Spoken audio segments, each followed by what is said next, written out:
يا رب صبحنا وربحنا وبين عبادك ما تفضحنا. يا صباح الورد والفل والياسمين على احلى واغلى متابعين. ازيكم يا حلوين؟ ان شاء الله يا رب تكونوا بخير. ربنا يجعل يومكم النهارده مليان بالحب والخير والتفاؤل وراحة البال. يا صباح الصباح واللي جاي أحلى وأجمل وأسعد من اللي راح. يا صباح السعادة والسكر الزيادة وصباح كل حاجة حلوة إن شاء الله على قلوبكم.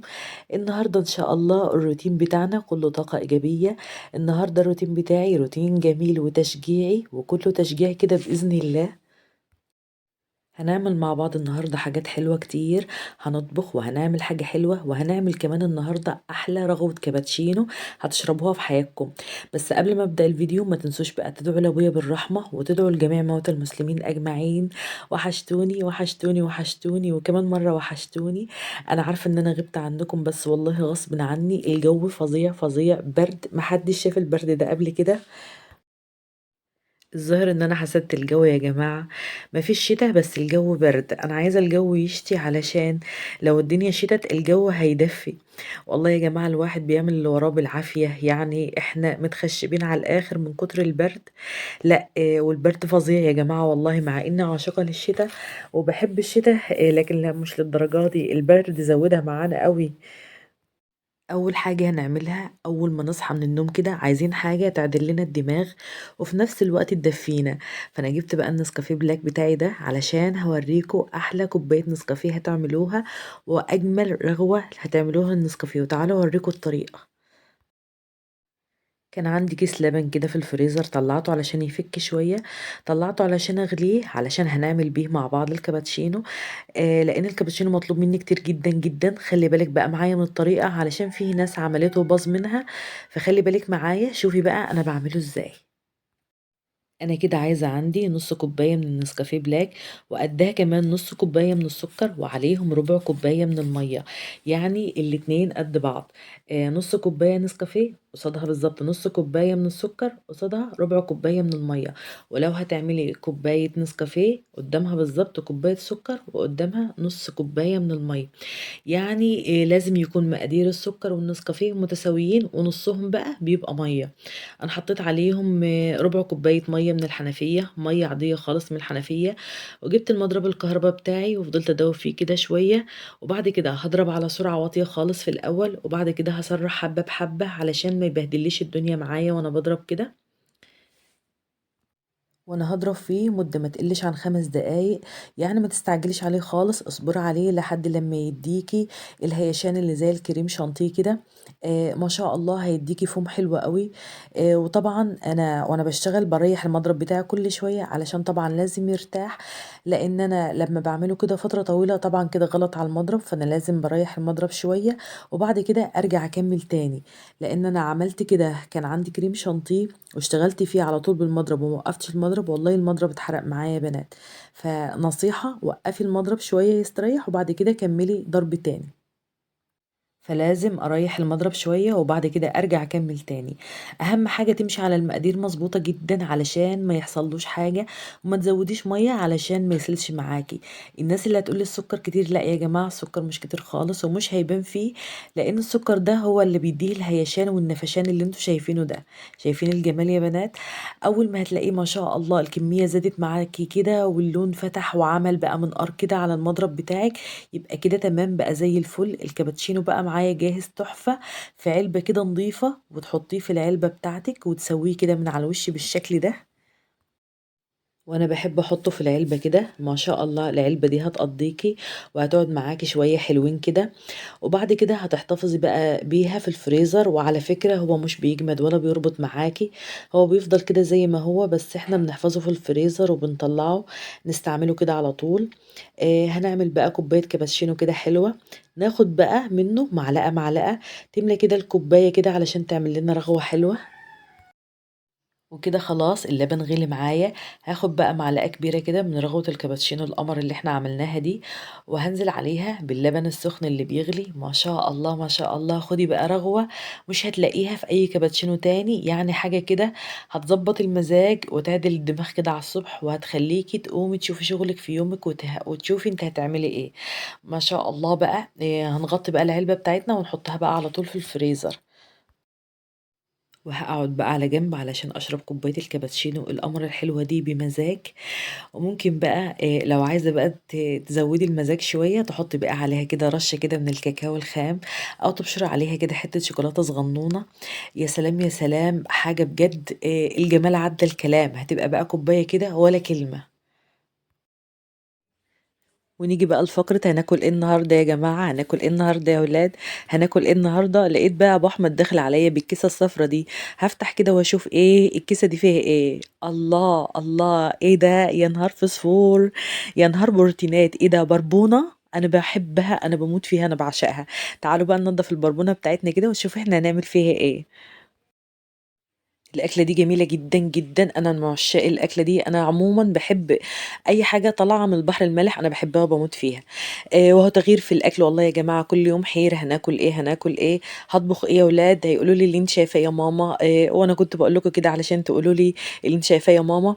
أنا جبت بقى الطبق بتاعي كده وحطيت فيه البربونة، وجبت طبق فيه مَيّة كده ونضّفت البربونة بتاعتي، واحُش بقى الزعانف كده من على الجنبين زي ما أنتِ شايفة كده. وبانضّف البطن وبافتح البطن بس باسيب الديل بتاعها مش باقص الديل بتاعها، علشان هاقول لِك الديل بتاعها إيه، هنعمل بيه إيه دلوقتي.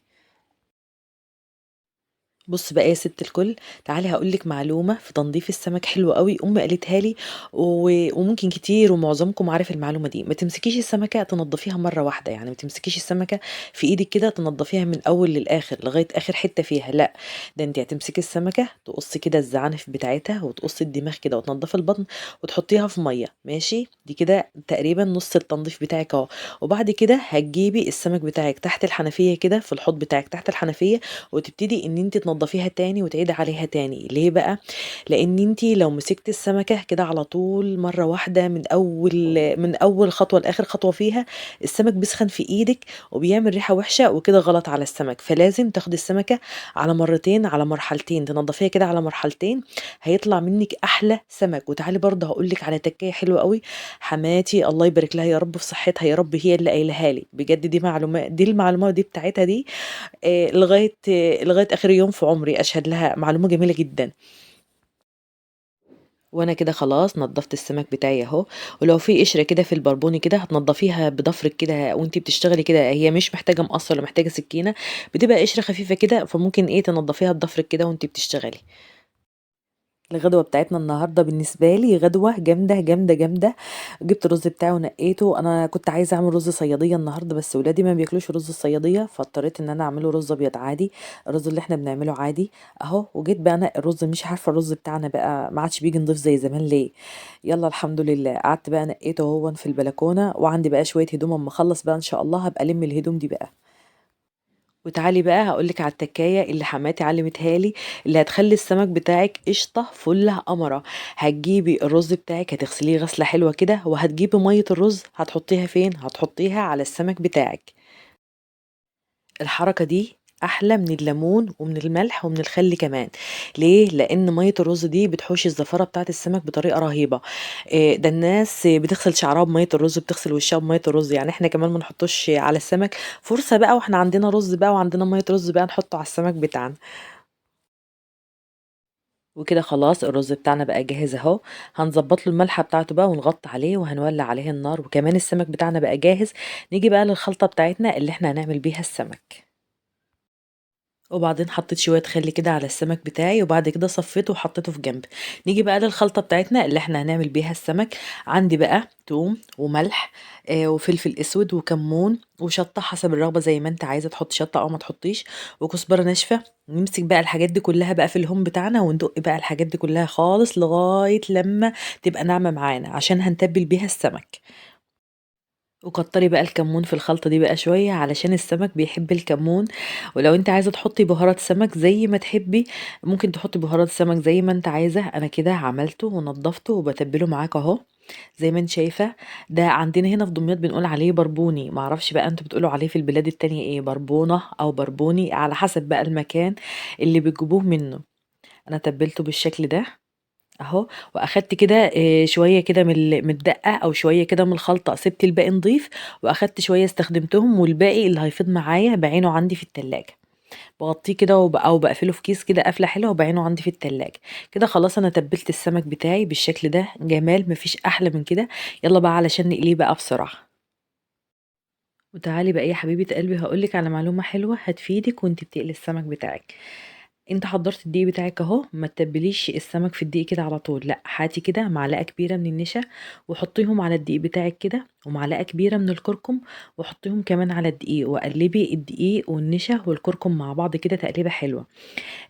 النشا والكركم بيدّوا للسمك طعم ولون وريحة زي سمك المطاعم ويمكن أحلى كمان بكتير، على الأقل حاجة نضيفة وأنتِ ضامنة وأنتِ عاملاها بإيديكِ في البيت، حاجة بجد بتبقى حاجة طعم وريحة روعة بجد. هتعملي الحركة دي وهتدعي لي. وبعد كده الرز بتاعنا كده خلاص نشف، المَيّة بتاعته نشفت كده خلاص، هاغطّي عليه بقى وأوطّي عليه النار، وهاجهّز بقى الطاسة بتاعتي وحطيت فيها الزيت لغاية لمّا سِخن معايا خالص، وهابتدي إن أنا أرُص السمك بعد ما تبّلته في الدقيق بالشكل ده. وطبعًا مش هاقول لكم يا جماعة عن فوايد السمك الكتير اللي أنا كل يوم باحكي وازيد واقول واعيد فيها لولادي، يعني ناقص اغنيها لهم على الربابة إن السمك غني بالأوميجا 3، وخصوصًا الأسماك اللي من البحر المالح. السمك بيخفّض من ضغط الدم والجلطات، وكل دي فوايد مهمة جدًا لصحة القلب، بيفرز هرمون السعادة. دي كفاية بس يا جماعة، كفاية بس والله أمّا تشوفوا البربوني أو السردينة أو البسارية ده كفاية، كفاية الفرحة اللي الواحد بيبقى فيها. مصدر للبروتين، مخفض للدهون في الجسم، يعني رجيم يعني أهو من غير أي حاجة. حاجة بجد في منتهى الجمال. شايفين بقى السمك بتاعنا، شوفوا لونه أحمر إزاي وجميل إزاي زي الورد إزاي، لونه دهبي.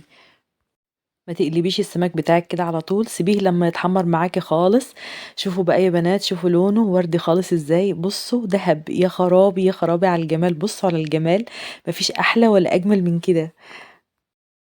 اللون الدهبي الحلو ده من الكركم اللي إحنا حطيناه على الدقيق، والقرمشة اللي بتبقى في السمك، القرمشة الخفيفة الحلوة دي اللي أنتِ بتلاقيها في المطاعم ما بتلاقيهاش في البيت، من النشا اللي إحنا حطيناها على الدقيق. شايفين المنظر؟ حاجة بجد تفتح النفس، ما شاء الله.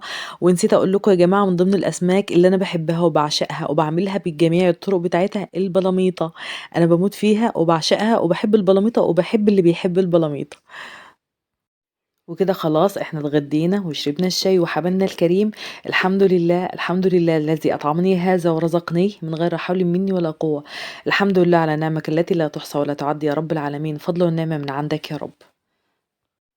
ونيجي بقى المقاسات كل يوم، كل يوم غسيل، كل يوم غسيل، غسيل إلى ما لا نهاية. عندي منه عقدة نفسية وخصوصًا في البرد وخصوصًا في فصل الشتا، ما باحبش أغسل في الشتا.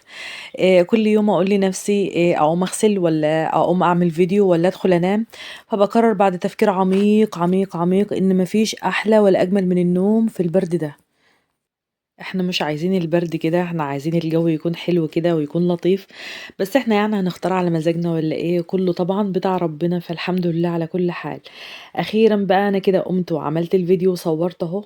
والله يا جماعة مش قادرة أقول لكم الجو عامل إزاي، فأنا باقوم أروّق الشقة كده على الماشي، وأعمل الغدا كده لولادي، وأطلع أجري على السرير تحت البطانية، وأشرب بقى حاجة سخنة، وأقعد بقى أتصفح الفيس بتاعي شوية، وأقرأ شوية، وأرُد على أصحابي شوية. حتى الواحد بيكسل يطلّع إيده من تحت البطانية كمان، فربنا يعينكم ويعيننا، اللهم آمين.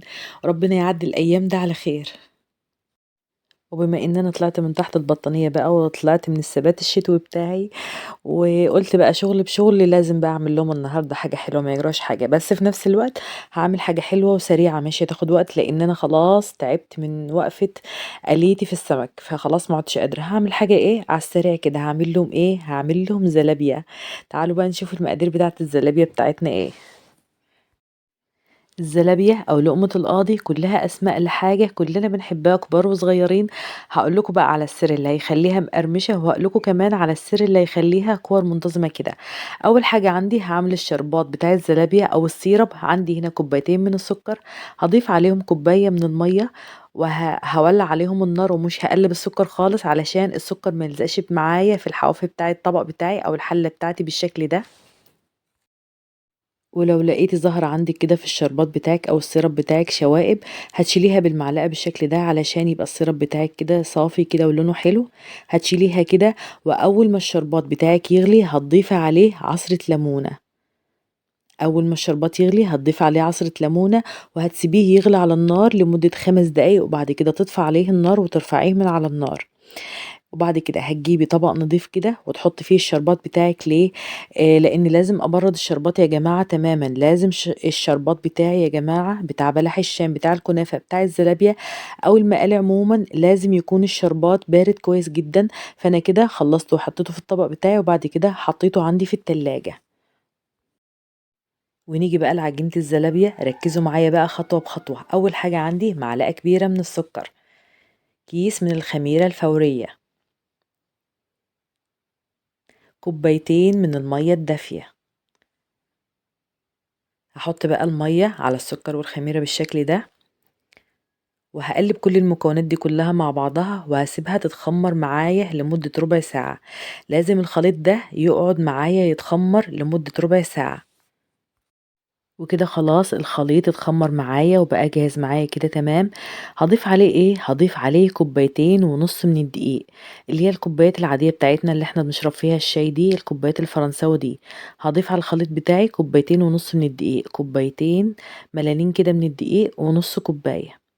هضيف على الخليط اهو الدقيق بتاعي بالشكل ده، هضيف عليه كوبايتين ونص من الدقيق اهو. وهضيف عليهم كمان على الكوبايتين ونص من الدقيق هضيف عليهم نص كوباية من النشا اهو. النشا دي بقى اللي هتدينا بقى القرمشة كده الحلوة والملمس الحلو بتاع ايه الزلابية بتاعتنا. وهبتدي ان انا بقى ايه اعجن بايدي، ولازم ان انا اعجنها كده بايديا لحد لما احصل كده على قوام كده يكون مطاطي. عارفين الملبس بتاع العجينه بتاع الزلابيه لازم يكون ناعم جدا. لازم افضل اخبط فيها كده بايديا واضرب بايديا كده، وده على فكره من اساسيات نجاح الزلابيه. وبتطلع معايا ناعمه وما بتبقاش مستطيله بقى ولا مربعه، بتبقى مدوره كده وحلوه. لازم اضرب فيها بايديا كده جامد بالشكل ده. وكده خلاص العجينه بقت جاهزه معايا. هجيب كده فوطه او اي كيس بلاستيك عندي وهغطيها وهسيبها كده لمدة ربع ساعة في مكان دافي. وبعد كده تعالوا نشوف هنعمل بقى في العجينة بتاعتنا ايه. وكده العجينة بتاعتنا خمرت وبقت تمام اهي. هجيب بقى الزيت بتاعي وهحطه كده في حلة كده صغيرة، وياريت الزيت بتاعي يكون كتير كده شوية وما يكونش سخن قوي، يبقى مش مطلع دخان كده ولا حاجة، يبقى سخن بس على الهادي كده. وهجيب بقى عندي بقى معلقة صغيرة كده وهضغط بايديا واقطع عندي الزلابية بالشكل ده زي ما انتم شايفين. بس اهم حاجة عندي تاخديها على وشين. يعني ايه تاخديها على وشين؟ يعني قبل ما تاخد اللون الذهبي هتقومي شايلها كده واحطها عندي كده اللون الابيض ده، هشتلها كده من الزيت واحطها كده عندي كده في صينية زي ما انت شايفة كده تمام. علشان تاخد الرطوبة بتاعة الجو. وبعد كده هنزل كله في الزيت تاني مرة واحدة، وانا جايبة كده جنبي كده كوباية فيها زيت وهنزل فيها كده بالمعلقة بالشكل ده زي ما انت شايفة. وبعدين هقطعها بالشكل ده بايدي زي ما انت شايفة كده، وهطلعها شايفة اللون بتاعها ده. يعني انا هقليها على مرتين، هسيبها لغايه لما تاخد اللون الابيض ده يا دوب بس ايه تصفر حاجه خفيفه، وبعد كده هحمرها تاني. وبعدين هرجع اقطع تاني وهكذا بقى لحد ما العجينه عندي تخلص. تمام كده قدامك اهو بالشكل الحلو القمر اللي انتوا شايفينه ده. وقبل بقى ما تيجي تاخد اللون الذهبي الحلو بتاعها بقوم شايلها بقى من الزيت واحطها كده في صينيه عندي على جنب كده تاخد من حراره الجو وتاخد من رطوبه الجو. وبعد كده برجع ارجعها في الزيت تاني واحمرها، هتديكي لون ذهبي وقرمشه حاجه تحفه مفيش بعد كده اهو. وبعد ما كله يخلص معانا كده برجع انزله في الزيت تاني. وعلى فكرة ممكن تخزنيها زي ما هي كده في الفريزر زي ما انت شايفاها، بس تخزنيها ايه؟ تخزنيها وهي بيضة، ما هيش تخزنيها وهي متحمرة، تخزنيها وهي بيضة وبعد كده تطلعيها تحمريها في الزيت وتحط عليها الشربات بتاعك. شوفوا الجمال يا ولاد، شوفوا بجد حاجة بجد تحفة وقرمشة ولون وطعم، والله ريحتها كانت قلب الشقة مع انها سبحان الله شوية دقيق وشوية خميرة، بس الريحة كانت جميلة جدا. هاجيب بقى الشربات بتاعي وهنزل عليها بالشربات البارد.